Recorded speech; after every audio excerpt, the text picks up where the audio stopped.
Hello, everybody, and welcome to my Impact Wrestling review. Actually, the show kind of started a little bit late tonight. It actually started an hour later. It didn't start at 7 p.m. over here. It started at 8 o'clock tonight, so this review is a little bit later on. Reason why, because Access TV, I guess today is Ringo Starr's birthday of the Beatles, so they had a whole hour-long special for him. So Impact did not start until an hour later tonight. So that was the only programming note change for tonight's show. But with the show starting up later tonight, we still gotta build up in the Slammiversary in the next 2 weeks, and we kick it off tonight with Rosemary and Taya versus Kylie Rae and Su Yung. It's the new formed team of Rosemary and Taya, even though they kind of been around for a minute, but now they are tagging together, whatnot.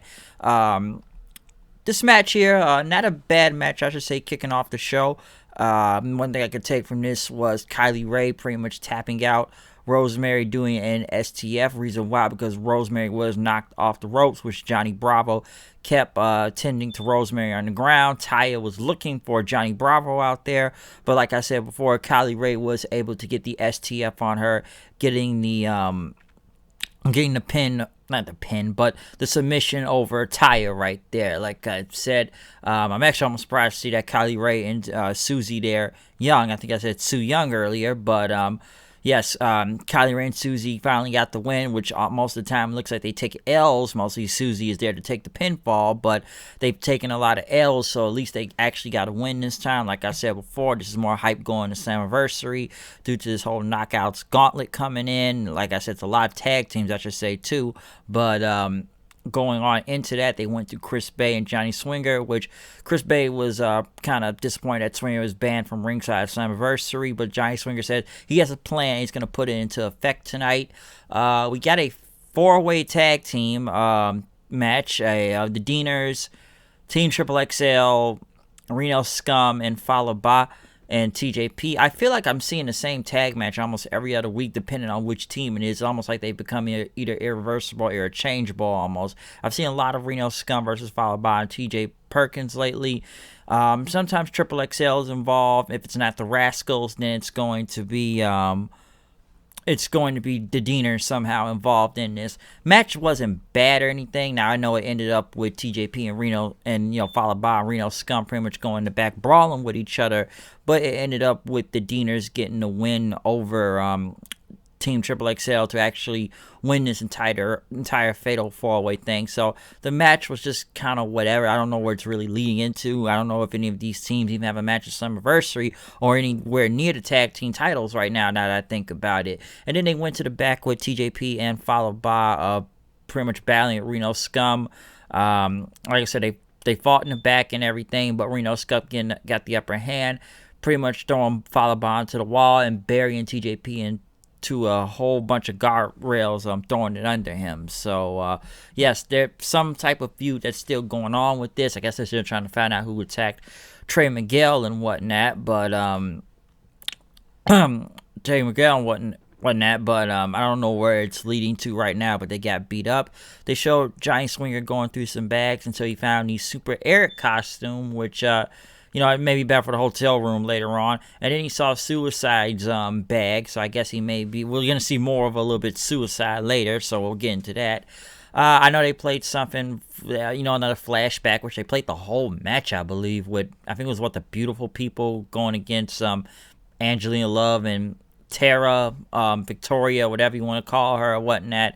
Like I said, they pretty much played that whole match from Lockdown 2010, so I'm not going to go into that because they just played the entire segment, which I know why they kind of need to play the entire segment. And when I look at these flashbacks, I don't think they need to play the whole match or segment. But like I said before, I know they've had to make a lot of changes with editing and the tapings of these shows. Like I said, due to the whole Elgin and Tessa situation. So I'm trying to give a little bit of leeway in how they have to stretch time through this.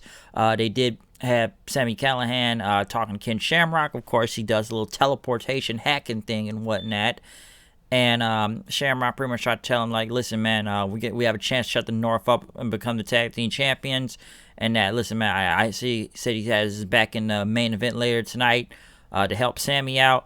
Callihan pretty much talked about, listen, I don't know why I'm even helping you, but we could become the world's most dangerous tag team, okay? And now we have a like a friendship in a way, like the Scorpion and the Frog, where the Scorpion's backstabbing the Frog. So could that mean something behind it? I don't know. Callihan disappeared then right after that. Jordan Grace went against Kimberly. Jordan Grace getting the win. Not bad. Grace driver. It was an okay match. It was pretty good. I don't know where they got Kimberly going. Kind of been taking a couple of L's. I don't even know what the direction they're going with her right now. Like, they were kind of going something, but now it's like she's just kind of having matches to be having matches. It look like they're taking L. And I think you all know who's going to win this, and it was Jordan Grace. They didn't have Deonna Purrazzo show up on the screen right after pretty much talking about Jordan Grace and talk about she did not come to Impact to get involved in frivolous combat. She has a chance to get her hands on the Impact, not the Impact, but the Knockouts Championship at Slammiversary, and that Impact Wrestling is the right for the picking, and all Grace has to do is sit and wait and bide her time till Slammiversary. Once again, Deonna Purrazzo cutting another great promo, again on the big screen this time. But I'm assuming she's still going to win this match at Slammiversary against Jordan Grace, because they have really done a great job in building Deonna Purrazzo in under the past, month or two, I should say. So they've done a really great job with her. I'm looking forward to this match, though, between her and Jordan Grace. I actually think this is going to be really good. So I'm kind of leaning towards this one. Maybe because this is Deonna Purrazzo and the promos she's been going with, because a lot of people said it's kind of crazy how Impact has kind of made her into a bigger deal in under the past month than WWE did in damn near over a year when she was over there. So that kind of tells you something from this. They also had a video package for the world title match at Slammiversary, as they pretty much why the title is vacant, and pretty much talking to everybody, all three competitors, with Eddie Edwards, Ace Austin, and Trey Miguel, which a lot of Trey Miguel yelling at what, not saying he's going to get his hands on Ace Austin, a little bit over the top, but it was not bad of a promo from him, with the yelling and the shouting. Ace Austin, of course, talking about how he's came into the company and done a lot of things from being X Division champion, and just a lot of his highlights and accomplishments during his time in Impact. But now it is time to get his hands on the world title, and now he's got Madman Fulton on his side. Eddie Edwards having not tasted that gold in a long time. Like I said, I'd rather go back to the regular Eddie Edwards, but they're still going with Crazy Eddie here, which that has played into from him getting hit with a baseball bat, and I guess Alicia trying to leave him and whatnot. So he has tasted the gold before, and Eddie wants to go in again for it. But they also did play like I said, they went over everybody in this hype video package and the mystery opponent, which they do not know yet, and they don't really care who's in it. But, as Ace Austin says, but, they kind of show multiple images from, EC3 to Gallows and Anderson, to Eric Young, to Sting, to Kurt Angle, to James Storm, Mike Bennett, Maria, Kurt Hawkins, Brian Myers, let me say, and multiple others. So we still don't know who that mystery opponent is, but that was a good video package. At least get some hype into the main event of this world title thing. So, because I'm wondering how this is going to work. Yes, it is a fatal four-way now, and, they've had to make a lot of changes due to Tessa and Elgin being out of Impact now. So at least this video package does give some type of hype for Slammiversary, though. So hopefully this can go somewhere. They then went to Johnny Swinger, dressed as Suicide, in the back, looking for the Mac. Willie Mack pretty much told him, hey, Suicide, like, listen, man, where's that old guy, huh? Where is he, huh? I forgot his name, he was saying. But forgot what his name was. Like, what's his name, huh? What's his name? Johnny Swing, Johnny Swing, or I guess, Suicide there pretty much says Johnny Swinger, who was 44 years old, kayfabe, I guess that's his real age, but, talking in kayfabe and whatnot, as Mac pretty much talked about, he's going to give a Suicide title match tonight, and everything, and he says see him in a bit later on. We then went to Madison Rain's locker room talk, which, since Johnny Swinger couldn't make it, her own guest tonight, she was going to have someone that is a legend, a former Knockouts champion, that has went against people like Awesome Kong and Mickie James, which it was herself. So Madison Rain ended up interviewing herself, pretty much saying that she will wrestle at Slammiversary, and she will be in that gauntlet match for a number one contender shot at the Knockouts Championship. Since she kept switching seats back and forth, talking to herself, Kiera Hogan and Tasha Steelz came in, pretty much saying, you must be lonely or something doing this whole little talking back and forth to yourself thing, because what are you trying to do here, huh? You're not getting anywhere, so you need some friends. Madison, yeah, I was your friend before, and look how that turned out. But next thing you know, Jessica Havoc and Nevaeh showed up then. And Havoc said that Rain, you created a monster in Kiera, and pretty much they said that Steelz Kiera been pretty much pressing their luck every week, and it's about to run out. Next, you know, Kiera and say I created myself, her and Tasha Steelz. Next, you know, they both teams started brawling with each other as Madison Rain pretty much got on the ground and pretty much said, we're done with this week's segment as locker room talk, as they, you know, start fighting each other then. They then went to Hernandez beating someone else at arm wrestling backstage until for some reason Rhino came in, and then they had a to be continued sign in for next week, I guess. Well, I don't know what they're doing with Hernandez right now. Apparently now he's beating everybody at arm wrestling for money or some reason. It sounds like an APA segment. I don't know why, but I can imagine that guys coming into some office with a table, except there's not a lot of beer and a protection agency, but it's some type of arm wrestling contest right now. And I guess him and Rhino are going to finish it up next week. But we did go into the X Division title on the line. The Willie Mack going against Johnny Swinger, or Johnny Suicide right there, or whatever you want to call him. This is basically kind of a comedy match right here when you think about it. It ended up with Mack winning after, you know, Swinger tried to go for his neck breaker and whatnot. He was going to go to the top rope, but he slipped and Swinger got hit by a Stone Cold Stunner for the win. So yes, Mack still retained the title, of course. I guess still getting ready for his match with, you know, his match with Chris Bay. They then went to an interview with Tommy Dreamer, as Dreamer pretty much had a apology from his attorney, Tricky Dicky Heyman. I can see where that's going.